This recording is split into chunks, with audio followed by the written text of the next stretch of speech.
This is the story of how a piece of common land in Lewisham can help us access part of the nation's evolving landscape. The Reverend Abraham Colfe, who was the Vicar of Lewisham in the first half of the 17th century, is a figure who looms very large, both in the history of Lewisham and the local area, and also in the history of the Leathersellers company. Here in front of me, I have an amazing collection of Abraham Colfe's own personal papers, and most of these relate to an amazing campaign that Colfe spearheaded. This was a campaign against the enclosure of Westwood Common, also known as Sydenham Common.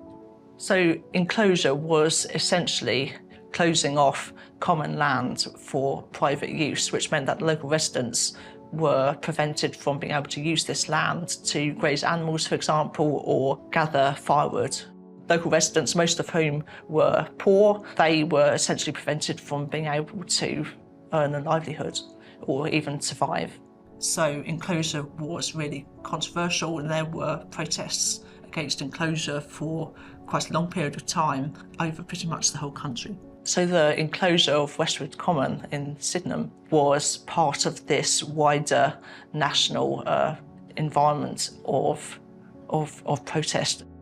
Abraham Colfe, as Vicar of Lewisham, he had a very strong connection to the local area, and he felt a strong duty of care towards his parishioners.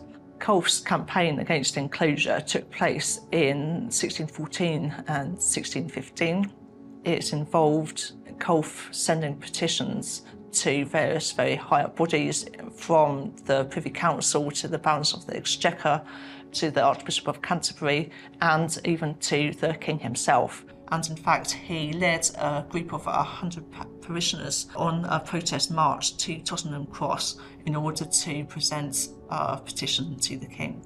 This petition is to the Privy Council. This just illustrates just how far Abraham Colfe was prepared to go. We have lots of signatures of local residents. The great majority of these people were clearly illiterate, and they were unable to write their own names. A lot of them make their own mark instead of a signature. This possibly contributed towards Colfe's concern about education. He went on to refound the school now known as Colfe School in Lewisham, and he also founded a library. Indeed, this library, partly for the use of scholars at the school, but also for residents in the local area. Ultimately, this campaign was indeed successful, and Sydenham Common wasn't, in fact, enclosed until nearly 2 centuries later in 1810. This wonderful historic map dates from 1723, and it shows the extent of the Leathersellers company's lands in the Lewisham-Sydenham area. And some of these lands were lands that were given to the Leathersellers company by Abraham Colfe.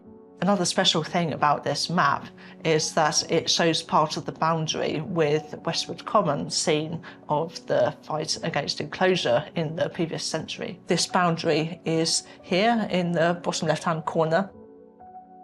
So part of Colfe's legacy, both to the Leathersellers and to the local area, is this legacy of advocating for social mobility and for empowering and enabling the local community.